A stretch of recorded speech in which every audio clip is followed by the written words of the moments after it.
Seigneur soit avec vous. Et avec votre esprit. Évangile de Jésus-Christ selon saint Marc. Gloire à toi, Seigneur. En ce temps-là, Jésus et ses disciples revinrent à Jérusalem. Et comme Jésus allait et venait dans le temple, les grands prêtres, les scribes et les anciens vinrent le trouver. Ils lui demandaient: par quelle autorité fais-tu cela? Ou alors, qui t'a donné cette autorité pour le faire? Jésus leur dit: je vais vous poser une seule question. Répondez-moi, et je vous dirai par quelle autorité je fais cela. Le baptême de Jean, venait-il du ciel ou des hommes? Répondez-moi. Il se faisait entre eux un raisonnement. Si nous disons du ciel, il va dire: pourquoi donc n'avez-vous pas cru à sa parole? Mais allons-nous dire des hommes? Ils avaient peur de la foule, car tout le monde estimait que Jean était réellement un prophète. Ils répondent donc à Jésus: nous ne savons pas. Alors Jésus leur dit: moi, je ne vous dis pas non plus par quelle autorité je fais cela.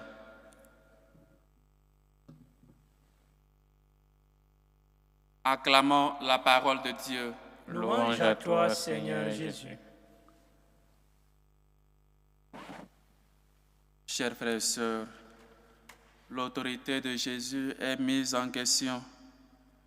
L'autorité, de quelle autorité fais-tu cela? De quelle autorité peut-être tu renvoies les marchands des temples en rappelant l'Écriture, en rappelant que la maison de Dieu est une maison de prière? Par quelle autorité tu expulses les démons?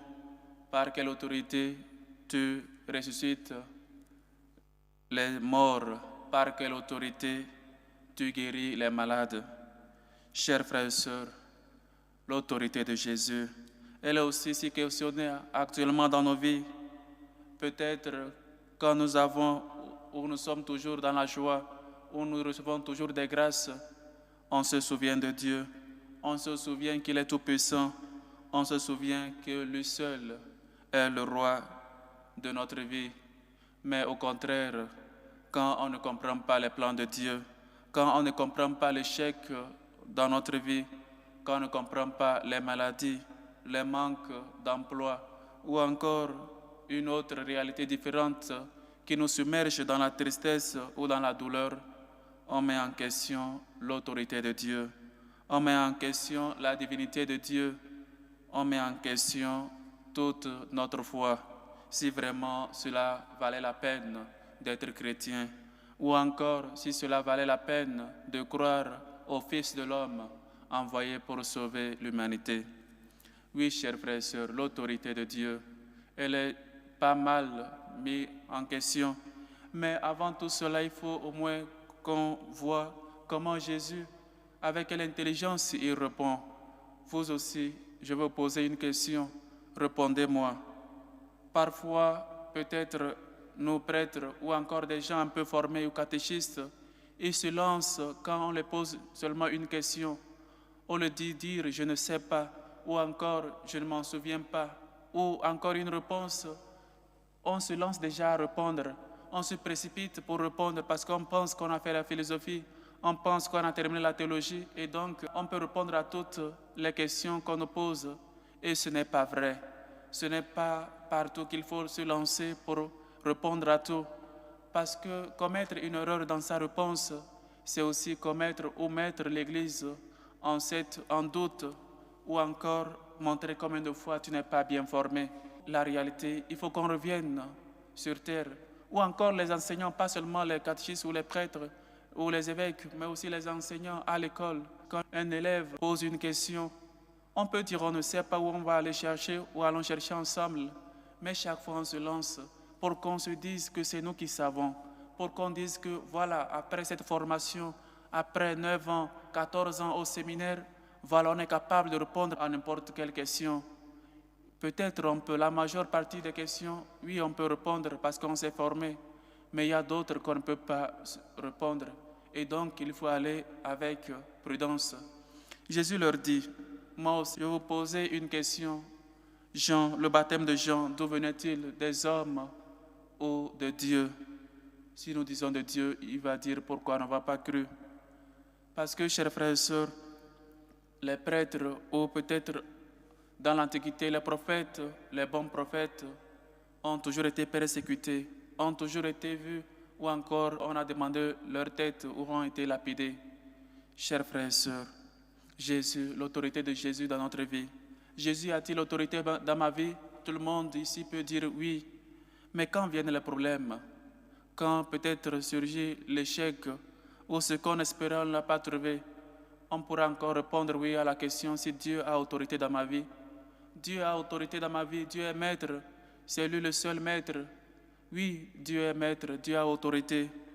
Mais si moi je reconnais l'autorité de Dieu dans ma vie, je laisse ou je fais totalement sa volonté, je m'abandonne dans la main de Dieu parce que lui il a autorité sur ma vie, il a autorité dans ma vie.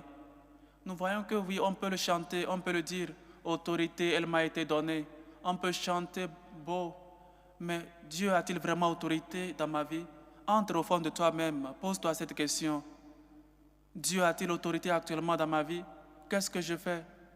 Je fais vraiment la volonté de Dieu ou ma propre volonté? Je laisse que Dieu puisse peut-être me parler. Je laisse peut-être que Dieu puisse toujours intervenir dans ma vie. Ou c'est moi qui ai la commande de ma vie. C'est moi qui vais guider les choses comme je le pense, comme je le veux. Comme une fois les gens disent, moi je suis comme ça. Si tu m'aimes, accepte-moi comme ça. Moi je suis comme ça, je ne peux pas changer. Non, tu n'es pas comme ça, tu t'es fait comme ça. C'est différent, tu peux changer. Si tu laisses l'autorité de Dieu, si tu laisses Dieu avoir l'autorité dans ta vie, tu verras comment ta vie va changer. Tu verras comment tu seras une autre personne, une nouvelle personne. Et l'Esprit Saint viendra toujours te renouveler. L'Esprit Saint viendra toujours te donner un cœur pur pour que tu puisses changer, pour que tu puisses être une nouvelle créature. Chers frères et sœurs, si vraiment Dieu a autorité dans notre vie, il faut te poser cette question. Si moi, je laisse Dieu avoir l'autorité dans ma vie, si actuellement dans ma vie, c'est Dieu qui a de l'autorité, ou encore autre chose. Et pire encore, il y a des situations qui nous amènent à croire que Dieu même est peut-être impuissant, pour le dire ainsi, parce qu'on croit plus aux charlatans, on croit plus aux médecins, on croit plus aux peut-être des consulteurs, des gens chez qui il faut aller consulter, des fétiches. Et si Dieu a vraiment autorité dans ma vie, je saurai comment réagir quand j'ai un problème. Je ne vais pas m'adonner à ces pratiques-là, parce que je sais que celui-là qui a de l'autorité dans ma vie sait comment agir, sait comment me prendre, sait comment me conduire. Si Dieu est vraiment... Et parfois, on croit plus aux charlatans, on croit plus aux guérisseurs qu'à Dieu. On croit plus aux hommes qu'à Dieu. On croit plus à l'autorité du démon, du malin dans notre vie.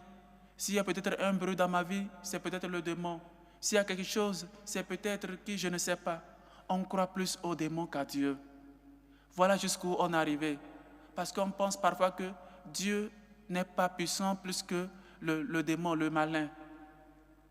Et donc, s'il y a peut-être un problème, ou encore Dieu ne nous écoute pas comme on le pense souvent, ou comme on le dit souvent, il faut aller vers des gens là qui nous écoutent et qui pensent nous donner une réponse immédiate, parce que Dieu tarde. Chers frères et sœurs, une question aussi nous est posée. Nous tous, Jésus nous retourne si vraiment il a autorité dans ma vie. Dieu a-t-il autorité, moi en premier, dans ma vie actuellement? Quelle est la priorité dans ma vie aujourd'hui? Là où est ton trésor, là où aussi se trouvera ton cœur. Dieu est-il mon trésor? Mon cœur est en Dieu, ma vie est en Dieu. Ou encore, ma vie est ailleurs. J'ai remis ma vie à peut-être une personne. Dire à Dieu, je t'appartiens, ou dire à une personne, je t'appartiens, prends ma vie. Chers frères et sœurs, celui qui t'a créé sans toi ne peut pas te sauver sans toi.